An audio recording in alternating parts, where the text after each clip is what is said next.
Chengdu has a global reputation as UNESCO City of Gastronomy, the giant panda capital of the world, and the birthplace of fiery Sichuan hotpot. Every street corner tells a story of spice, culture, and slow living, in stark contrast to how fast the rest of China moves. I was in Beijing for a work trip, so I extended for the weekend and booked a quick, cheap flight to explore the capital of Sichuan province. I checked into the Buddha Zen Hotel right next to the Wen Shu Feng Buddhist Monastery. This is a peaceful, historic neighborhood where everything and everyone moves just a bit slower. Buddha Zen indeed. This is not a fancy hotel by any stretch, but it was clean, great value for money, and exactly what I was looking for. Highly recommend. It was late by the time I got to the hotel, and not a lot of local restaurants were open, but that was not going to stop me from having my first taste of local cuisine. I stumbled onto an unassuming little noodle shop right around the corner from the hotel. I am so glad I did. My Chinese is non-existent, beyond ganbei or cheers, and let's just say their English was about as fluent as my Chinese.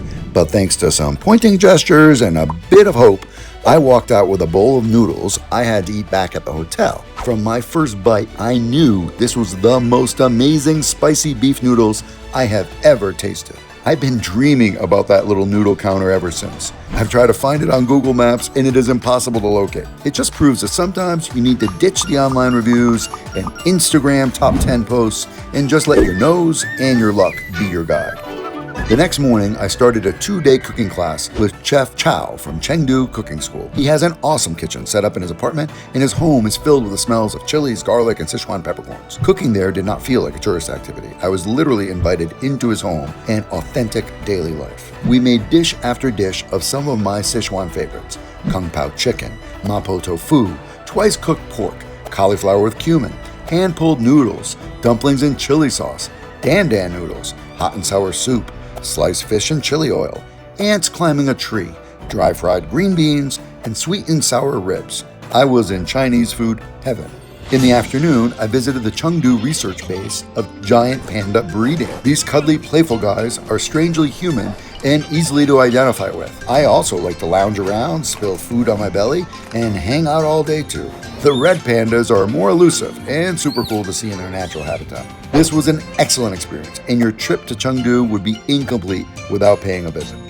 That evening, I wandered through a local food market. I was awestruck. Heaps of chilies, rows of veggies, right next to pig snouts. I came across a local restaurant offering ox penises, bullfrogs, and pig brain. Now, I don't doubt the Chinese ability to prepare these delicacies into something that may be delicious, but this is a challenge I will happily leave to my friend and the ultimate bizarre foods master, Andrew Zimmern. Andrew, go for it. Later that day, I met up with a few local guys introduced by a mutual friend, and they took me to a local seafood restaurant. This place was an experience on its own because you choose everything yourself.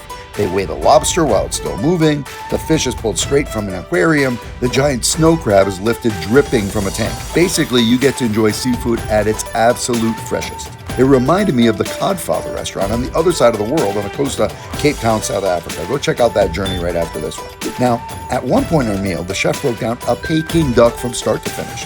The whole process felt like a masterclass in animal carving. I know I only spent a weekend in Chengdu, but it captivated me. The quiet mornings, the fiery food, the kindness of strangers, that unforgettable bowl of beef noodles, all of it made the city feel like a place that invites you to slow down, pay attention, and truly learn about culture through food. Chengdu left a deeper mark than I expected, and now sits among my top 5 favorites of all time in my road to 50 cuisines. Subscribe and join me